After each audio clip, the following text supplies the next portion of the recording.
Hello, everyone, and thank you for joining. Some notes before we start. In order to avoid interference, we muted everybody until the end. If you have any questions in the meantime, please write them in the chat. We will be monitoring it regularly. And if you face any technical difficulties with Zoom during this presentation, please note that the session will be recorded and broadcasted on YouTube and then shared with you later. So we'll have the opportunity to watch it again. And any recording that will be made public will, of course, first be edited in order to ensure everybody's anonymity. And with that, I welcome you to the How to Use Genesys webinar part 2. My name is Christelle Rabil, and I'm the Genesys assistant at the Crop Trust. Um, we organized a webinar on how to use Genesys part 1 in February earlier this year. And in case you missed it, I'm pasting a link in the chat for you to watch.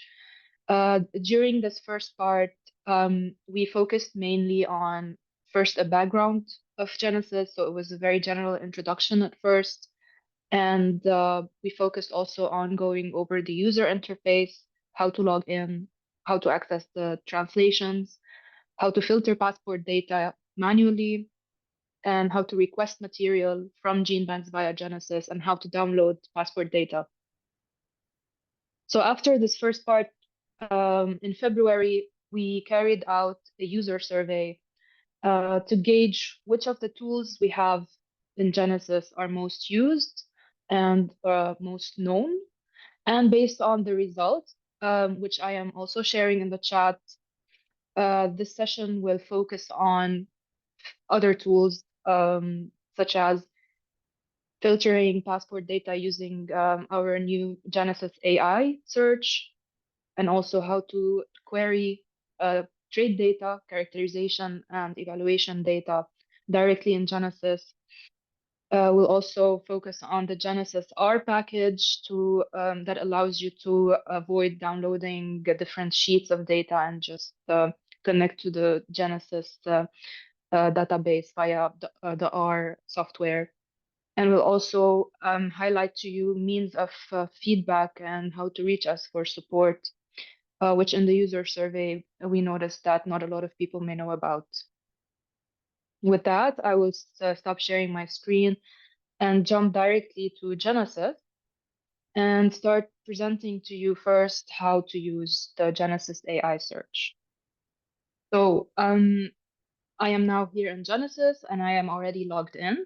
As you can see here from this icon, we covered how to register an account in Genesys and how to log in the first webinar. You will be able to access a lot of tools in Genesys if you're logged in, including, for now, the Genesys AI. So in order to access Genesys AI, you will go from the main menu to accession data, passport data, and you will see there are two tabs on the left-hand side, one for manual filtering, which we covered also in part 1, which is basically a very detailed set of filters that you can click through in order to filter the 4 million plus accessions in Genesys. Um, Given the complexity of this manual filtering and uh, the sheer number of options on how to mash up these different filters, we added a way to query the passport data in Genesys using natural language instead of these data filters, which is for now, for the time being, accessible if you're logged in. And you can use this as, if you're familiar with other language AI models like ChatGPT, you can just talk to it, prompt using natural language, and then this AI will implement the filters in the background and share with you the results. I will start with simple examples, like for example, I will say I want, for example, maize accessions.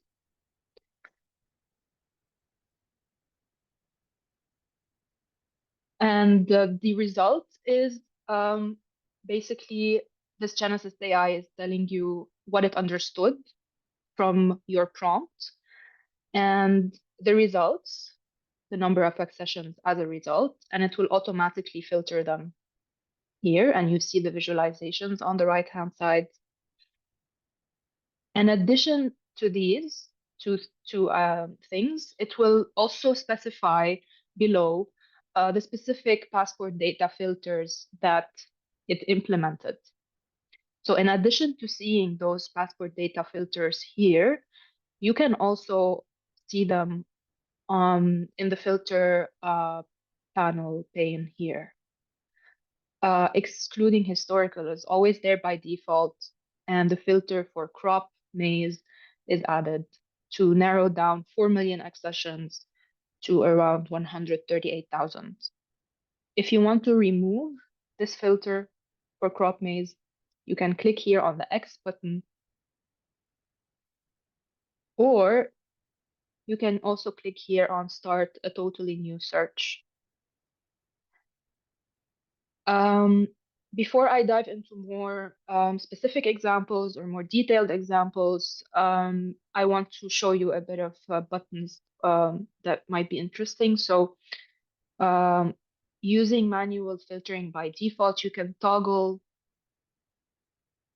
in this button here uh, to instruct Genesys to either use manual filtering by default.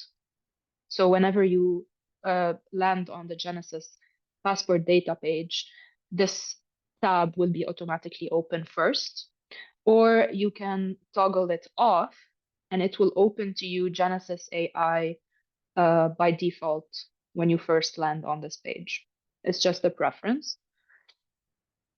And we also have here below mechanism for feedback on the results that you receive from Genesys AI.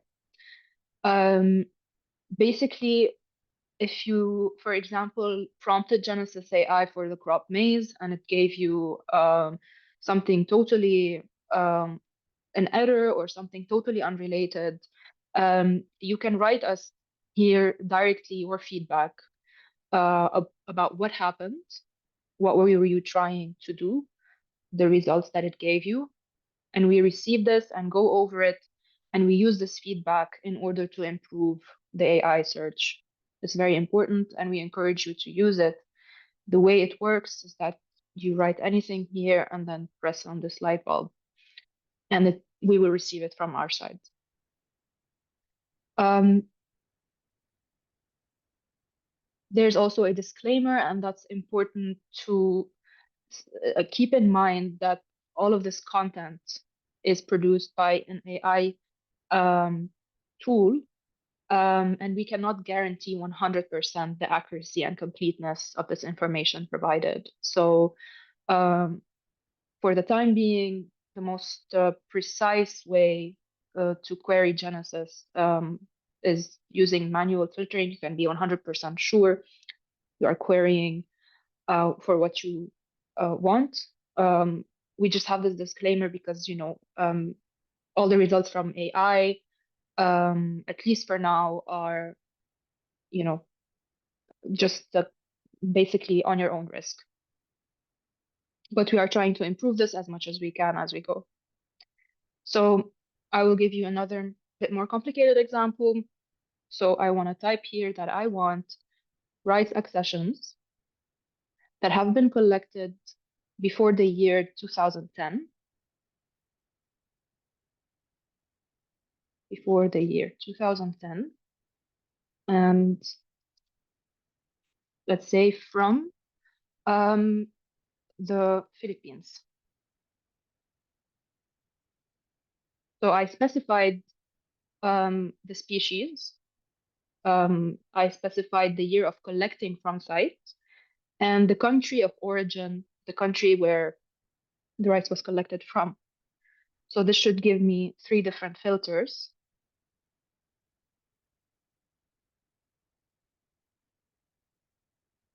So as we said, first this Genesys AI will tell you what it understood from your prompt and the number of accessions that it filtered. and the specific filters that it implemented. It filters for the crop rice, not the genus name. It filtered for the provenance of material, the country of origins, Philippines, and it filtered the collecting date to make it smaller than 2000, January 2010. We see those filters here, and we see 3,000, almost 3,000 accessions. And we see here on the right-hand side in those charts, the distribution of these 3,000 accessions across the different gene banks that hold this material. These are the different gene banks that hold this material. And these are the countries where the gene banks are located. So holding institute and country of holding institute, not to be confused with country where the material was collected from on site. So these 3,000 accessions are conserved in Erie Gene Bank in the Philippines, in Africa Rice and Ivory Coast, and in other gene banks. The crop is rice, and the genus name provided to Genesys oryza and different species. And all of these numbers are actually links that you can click on in order to further narrow down these 3,000 accessions based on, for example, the species. If you click on this link, it will narrow down the 3,000 accessions to 2,900 that are Oryza sativa, in addition to being collected from the Philippines before 2010, etc. I won't go into a lot of detail because we went over that already. You can also visualize this in a table on the map. And if there are available images and further tools you can use on these accessions. I will start a new search and say that I want sorghum accessions conserved in gene banks in Africa that are land races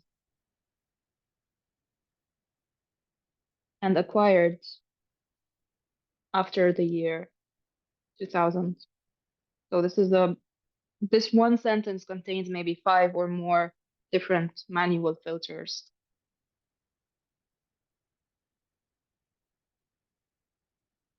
So we have here what the AI understood. It included sorghum as the crop, landrace as the biological status, Africa as the region, and the acquisition date after January of 2000. And those are the filters that it implemented.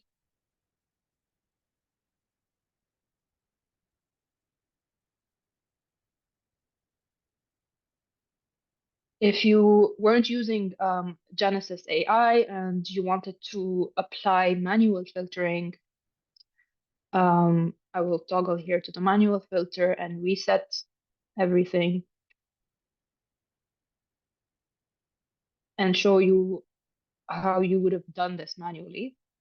It's basically going to the crop and manually selecting a crop, for example, yam, manually selecting the origin of the material, for example, Ivory Coast, and you would select the country based on the ISO code of that country and the collecting date. You would say, for example, 2000 January 1st. And the biological status, you would have to scroll here and go for landrace. So you see, this is a much faster way to query these accessions, but this data, but the manual filtering is, I would say, more precise because instead of selecting a crop, you can actually choose to select the specific taxonomy, for example, the genus rice instead of the crop rice. It gives you more control over the results, but this is faster, I would say, and more efficient. But so you decide how you would like to query Genesis, but we have both options now for you. And we would love to hear your feedback. In case you try it out, let us know. So after this Genesys AI demonstration, and again, based on the user survey, we noticed that it would be good to highlight um, trade data that is available in Genesys as of 2023 in a format that is directly searchable on the platform without having to download files and query them on Excel or in different software. And for that, from the landing page of Genesys, you do not need to be logged in to access this information. You can go to the accession data menu, characterization and evaluation data sets,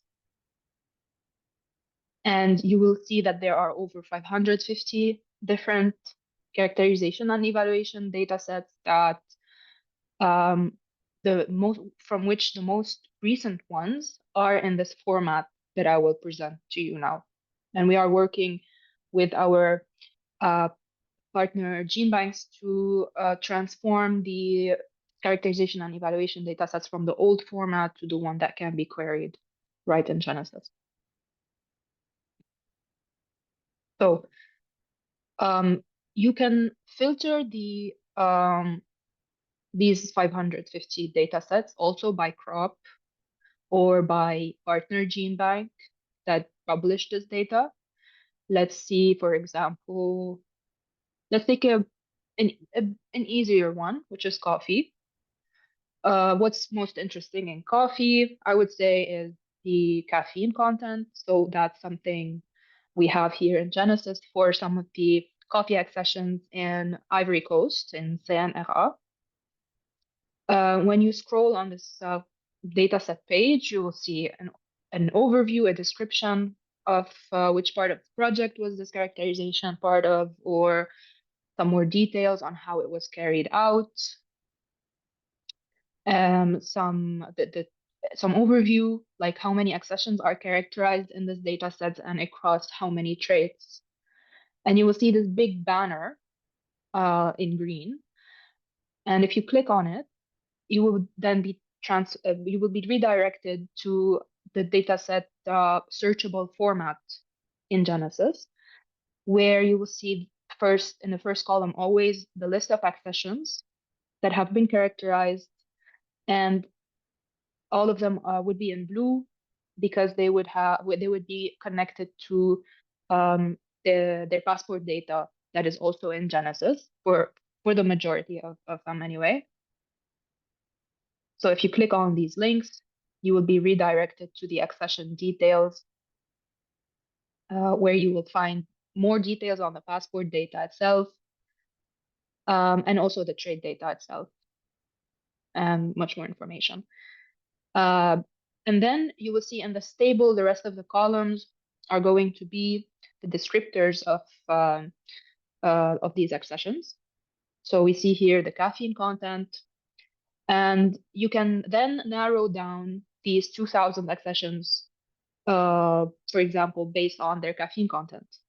If you want the caffeine content to be more than 3, then you will scroll down on the left-hand side and where you will have the filters for these descriptors. So you can filter them also as you would do for passport data. And for the numerical values, you will always see a minimum and a maximum. So you can say, I want the caffeine content to be at least 3 or at most maximum 3. So I want it to be at least 3. So I narrowed it down to 32 items here. Or if I want it to be the maximum of 3, I narrowed it down to 1,700. And if you want exactly the number, not a range, but the exact number, then you should place this exact number both in the minimum and the maximum. So let's say 3.02 um, in both minimum and maximum. I want to show you categorical descriptors, not just numerical or dates. There's also categorical and scale. Um, I will show you now a maze data set from IITA that had characterized over 600 accessions across 37 traits. And you see the categorical descriptors include, um, for example, um, attitude, degrees, whether it's present, absent. Um, we also have colors, shapes, etc. And the way you would be able to filter those is by ticking or unticking the different values within every descriptor. You can think of it as a multiple choice. You can select many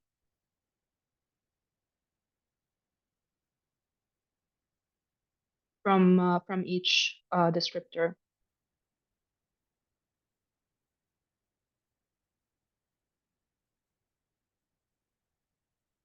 And the more you select, the more you narrow down by filtering different descriptors, the narrower your results will get. And once you arrive to a number of accessions that is manageable to request from gene banks and with the traits that you are interested in, you can then add those accessions to your list. Think of them as your shopping cart. So by clicking here, this button, and clicking on the radio button, and then clicking on add to my list. And then if you click on my list in the main menu, you will be able to request for material. This will take you through a step-by-step form for you to be able to send out a request for these seeds via Genesys to the different gene banks that conserve these accessions. And then those gene banks will get back to you with more details on the address or if there's any documents to sign between you and them before proceeding.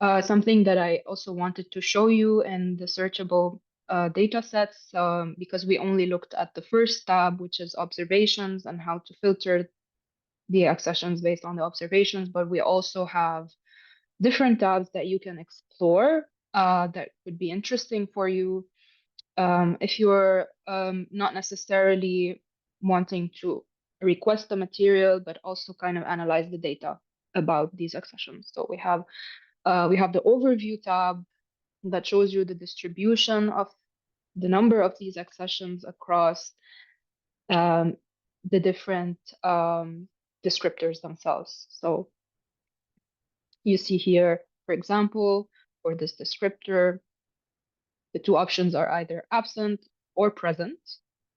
Absent number one or present number two.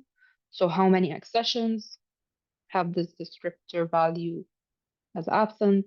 Around 100 versus around 500 for the accessions that have this as present. Um, this is more for you to get an idea about the different how are these 600 accessions distributed across the different observations.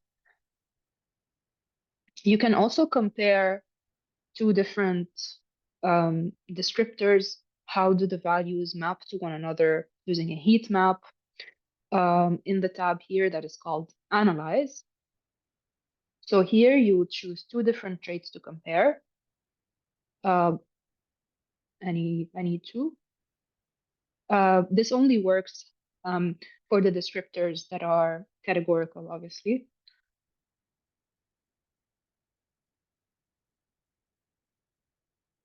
and you click apply. And this will create a heat map to compare those two descriptors and how do their values relate to one another when it comes to those 600 accessions. And so you see that the majority of the accessions have both color of scales as present and the color of shelf as number 4 is also present. And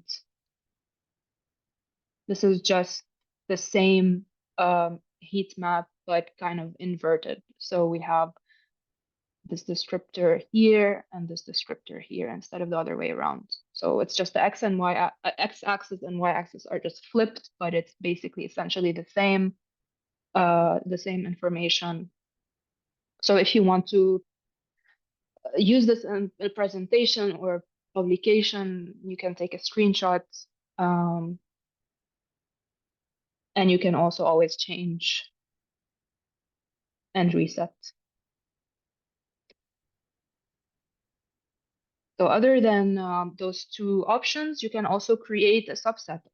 It's a kind of a do-it-yourself way of narrowing down those 600 items into a smaller subset of accessions based on similar traits that you get to choose from here.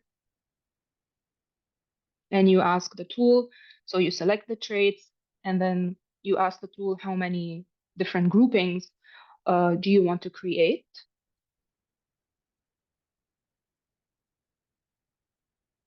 And in this case, it's a bit extreme. It created one set of 499 accessions that have similar traits, and you can see the different plots. I think this would work better. This would work best in numerical data rather than categorical data. So the analyze button is more for categories like color, shape, etc. And this is, I think, better suited um, for numerical. So I will select, for example, the days.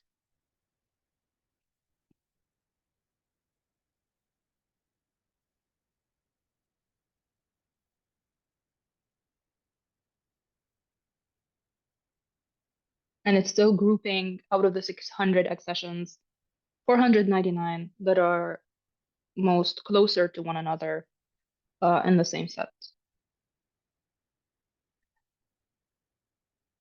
This is based on a tool that we already have in Genesys called the subsetting tool that essentially works by creating similar groupings of accessions, but the subsetting tool works specifically on uh, agroclimatic uh, data sets and only works for accessions that have geographical information. I will also demonstrate it as part of this webinar. But basically, those are the tabs that you can make use of. Also, the description is basically just the metadata and some information about this data set, and you always have the option to download the Excel files, whether the original data set file or the metadata about it, or the MCPD, so the passport data of these accessions that are listed in this data set. And you can also, from here, filter for those accessions. So now I jumped from the characterization data, I jumped to the passport data filters.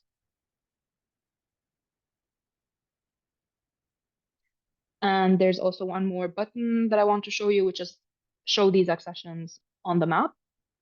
So the accessions that have been included in the straight data set on the map.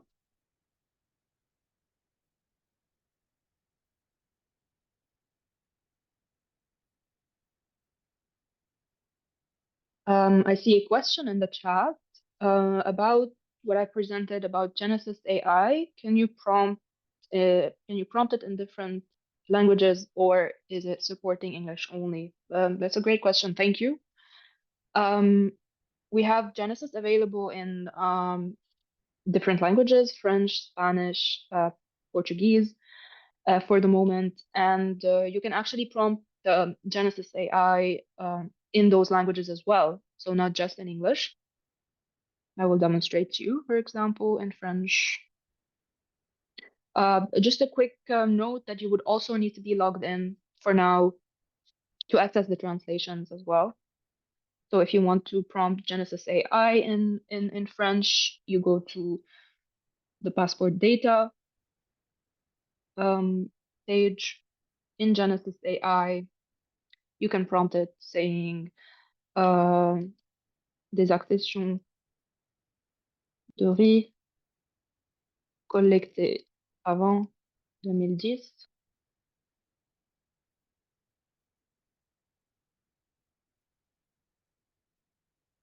And the result that it would give you is the same as it would in English. So first, it will tell you what it understood from your prompt in French, the numbers of accessions that it filtered, it narrowed down, and the specific filters that it implemented also in French. Um, and we ask you to send us your feedback. If you also want to prefer in French, then please go ahead. That's the same process.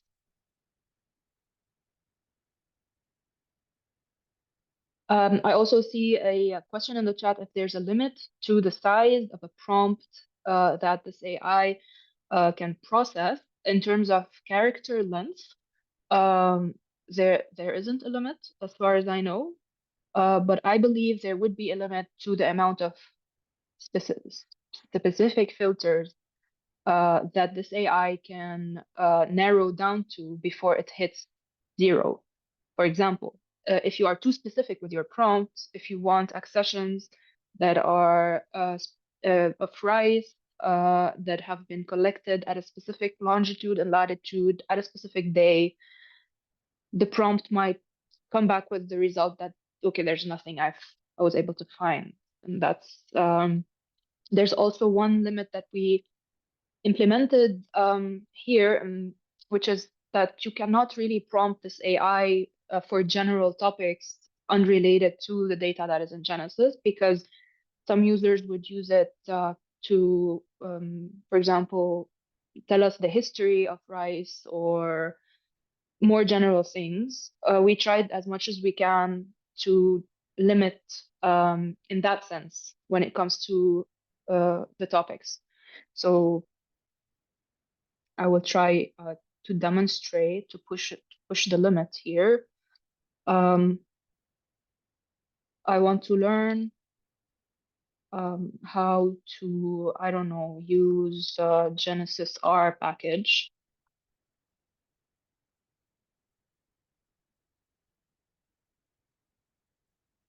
And it would give you basically nothing. It would tell you, I apologize,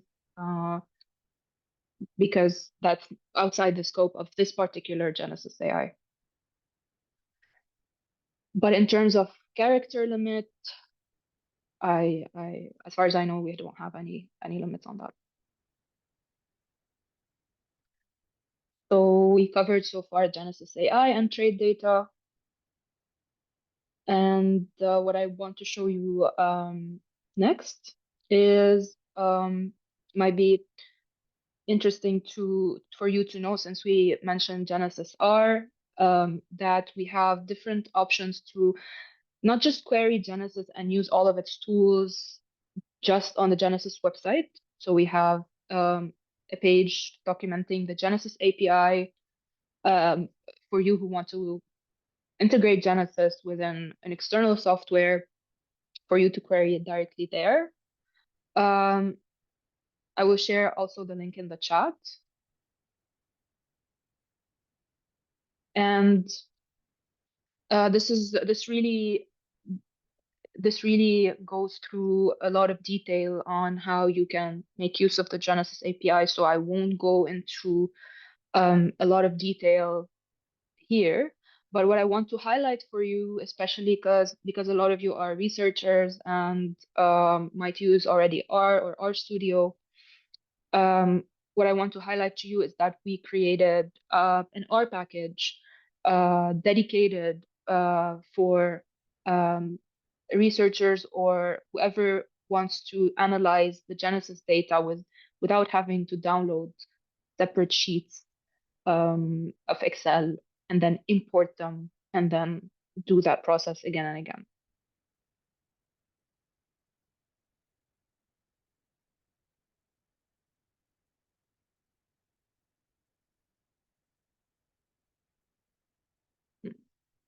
So I will share a link to the step-by-step how to get started and how to use it also in the chat.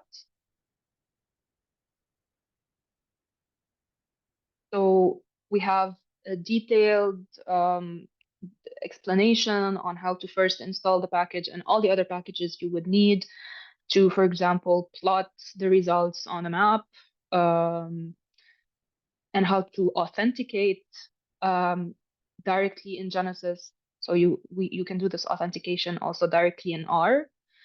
Um, then how you can start querying or narrowing down the data using password data filters, but directly in R. And then how you can plot the results either on charts or in different types of charts or on the map. So we have a full tutorial that is much more detailed in GitLab, and it is linked in this article that I will share with you in the chat. Please have a look at it, especially if you are conducting research on the data and you are using the data that is in Genesis. It would save you a lot of time and trouble from having to download separate sheets of file of Excel and then loading them and importing them in different software. So I encourage you to have a look both at the R package and in general our Genesys API options.